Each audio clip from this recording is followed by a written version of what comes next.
There's an invisible river flowing above your head right now. It's wider than the Amazon. It carries more water than most countries use in a year. And if it stops flowing, entire continents could turn into deserts.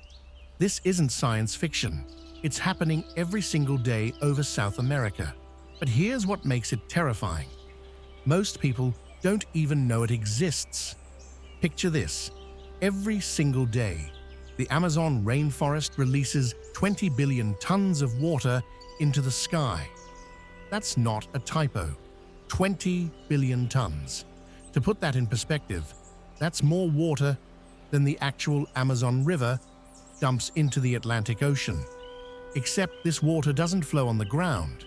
It flows through the air. Scientists call them flying rivers. And they're the reason millions of people can survive in places that should be bone-dry wastelands. But here's where it gets interesting. These aerial rivers don't just float randomly through the sky. They follow specific paths, like highways in the atmosphere. They crash into the Andes Mountains, get redirected south, and bring rain to regions thousands of miles away from the Amazon. Without them, São Paulo would be a desert. Argentina's farmlands would be dust. Paraguay would be uninhabitable. And now they're disappearing. The trees that create these flying rivers are being cut down at an alarming rate.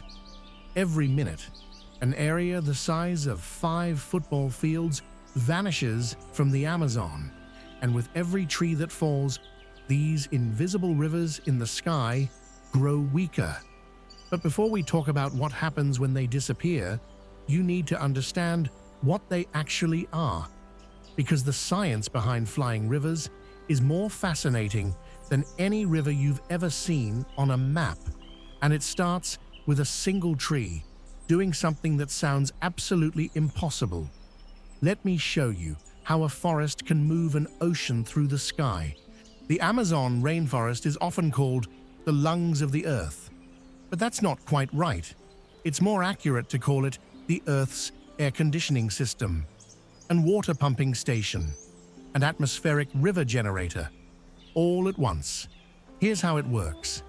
Every single tree in the Amazon is essentially a water pump. Through a process called transpiration, trees suck up water from the soil through their roots, pull it up through their trunks, and release it through tiny pores in their leaves called stomata. It's like the tree is sweating.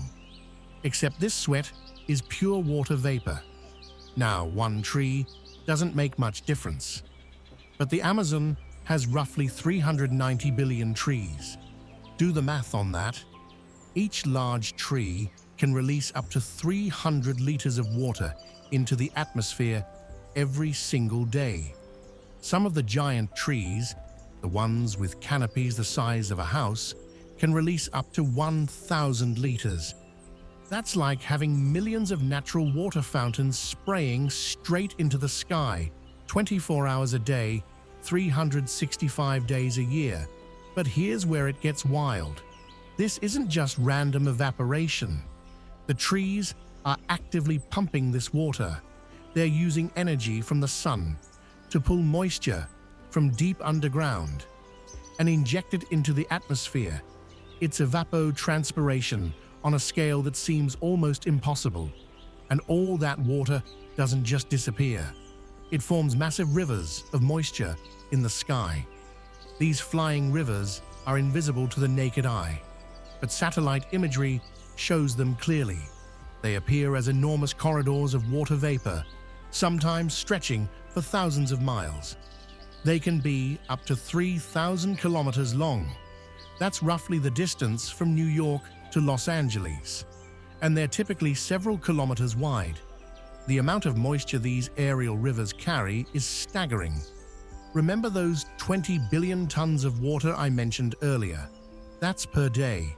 Per day. To put that in comparison, the actual Amazon River, the largest river on Earth by volume, discharges about 17 billion tons of water into the Atlantic Ocean every day. That means the flying rivers above the Amazon carry more water than the river below it. Let that sink in for a moment. But here's what makes these flying rivers even more incredible. They have a destination. They don't just float aimlessly through the sky. They follow predictable patterns, shaped by wind currents, the Earth's rotation, and most importantly, the Andes Mountains. The Andes act like a massive wall, the longest continental mountain range in the world, stretching over 7,000 kilometers down the western side of South America. When these flying rivers, pushed by easterly trade winds, crash into the Andes, something remarkable happens. The moisture can't cross the mountains easily, so it gets deflected. It turns south. This is where the real magic happens. That redirected moisture flows down across central South America. It brings rain to Brazil's central and southern regions. It waters the Pantanal, the world's largest tropical wetland. It reaches Paraguay, Uruguay, northern Argentina, and even touches parts of Bolivia. Cities like São Paulo, with over 22 million people in its metropolitan area, depend almost entirely on rainfall that originated from these flying rivers. The agricultural heartland of South America, responsible for feeding hundreds of millions of people, relies on rain that started as transpiration in the Amazon rainforest, hundreds or even thousands of miles away. Without the Amazon's trees pumping water into the sky, these regions would receive a fraction of their current rainfall. Climate models suggest some areas would see rainfall drop by 20 to 30%. Some studies indicate it could be even worse. But the flying rivers don't just provide water, they regulate temperature. When water vapor condenses into rain, it releases heat energy. This process influences wind patterns, atmospheric pressure, and weather systems across an entire continent. The flying rivers help stabilize South America's climate in ways scientists are only beginning to fully understand. Think about this. A tree that's cut down in the Amazon doesn't just stop producing oxygen, it stops pumping water. And when thousands, millions, tens of millions of trees stop pumping water, the flying rivers begin to dry up. If you're finding this fascinating, consider subscribing so you don't miss our deep dives into phenomena like this that shape our world in ways you never imagined. Now let's talk about what happens when this entire system starts breaking down. And that brings us to the crisis we're facing right now. Because these invisible rivers in the sky are starting to disappear. The system that's existed for thousands of years is breaking down. And the consequences are already being felt by millions of people who have no idea their water supply depends on trees 1,000 miles away. In 2014, São Paulo faced something that shouldn't have been possible.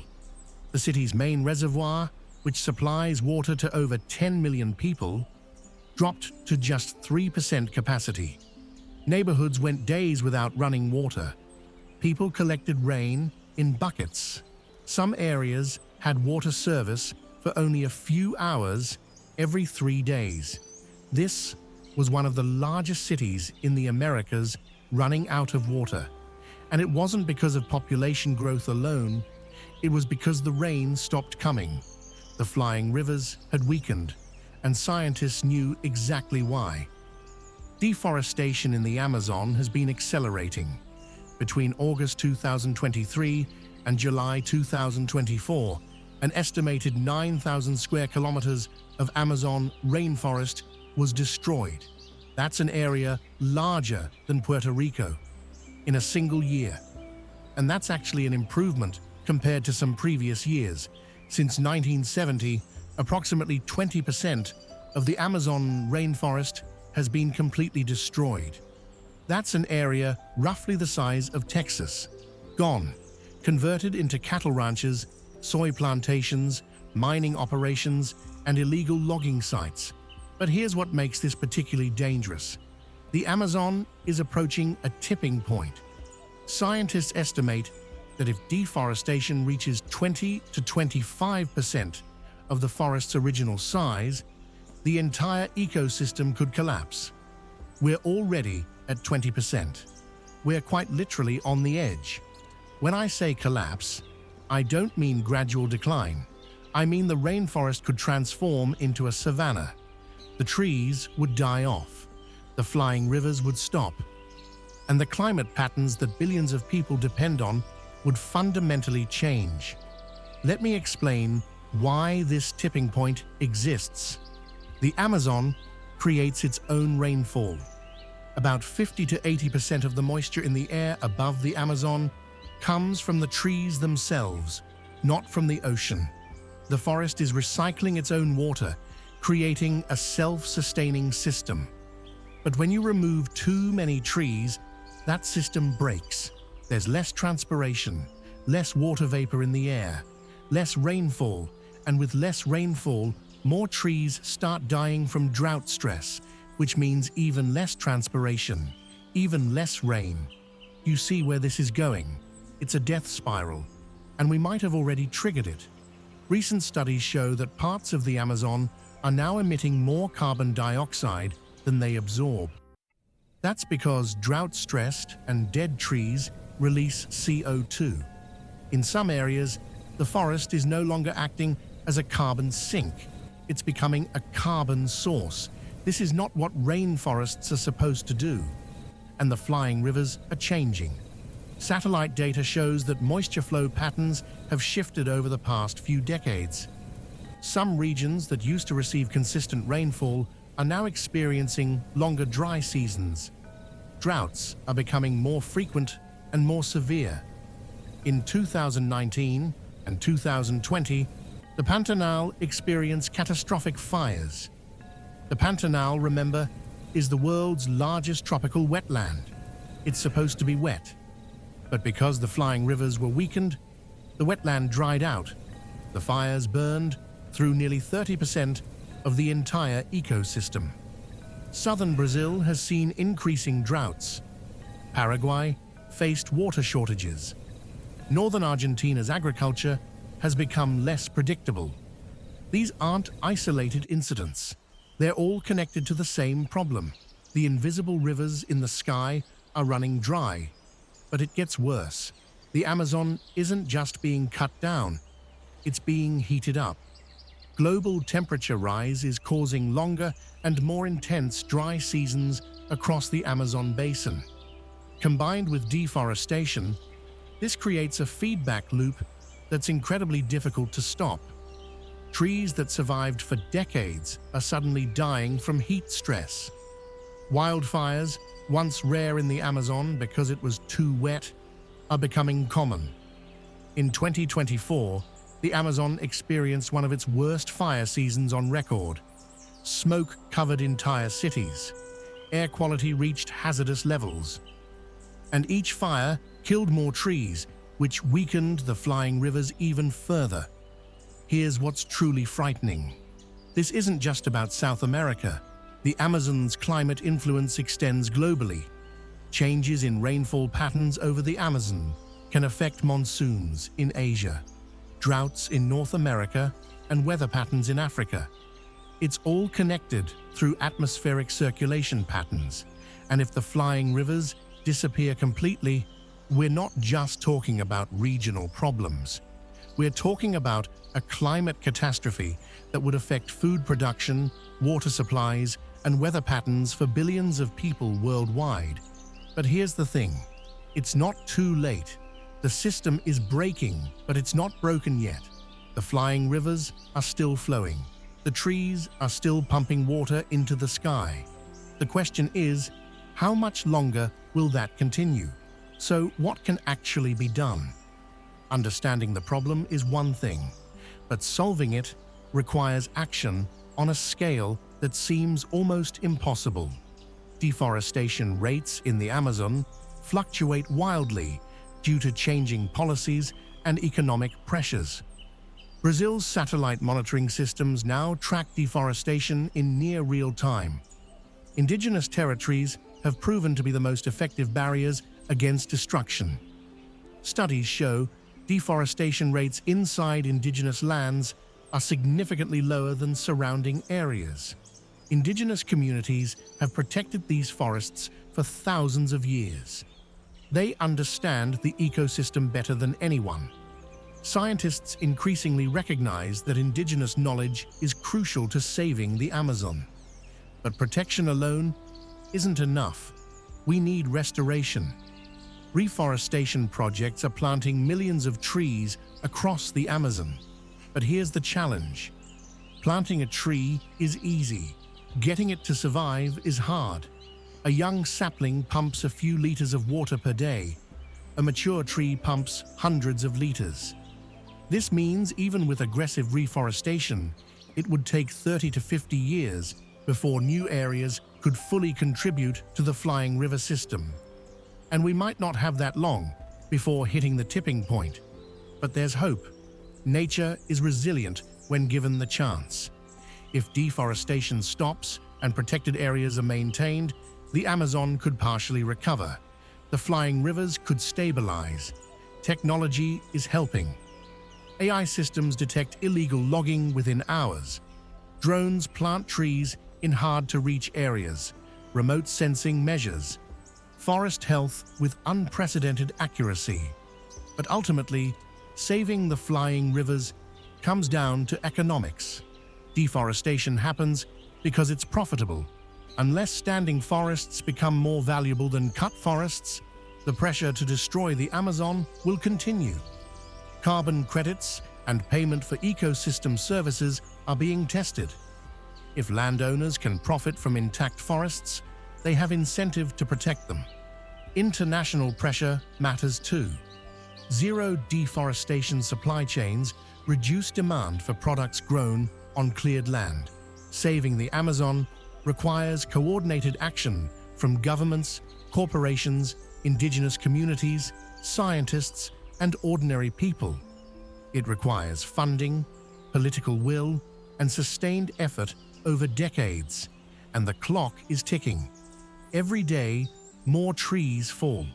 Every year, the dry seasons get longer. Here's the reality. Flying rivers are one of Earth's most important climate systems that most people have never heard of.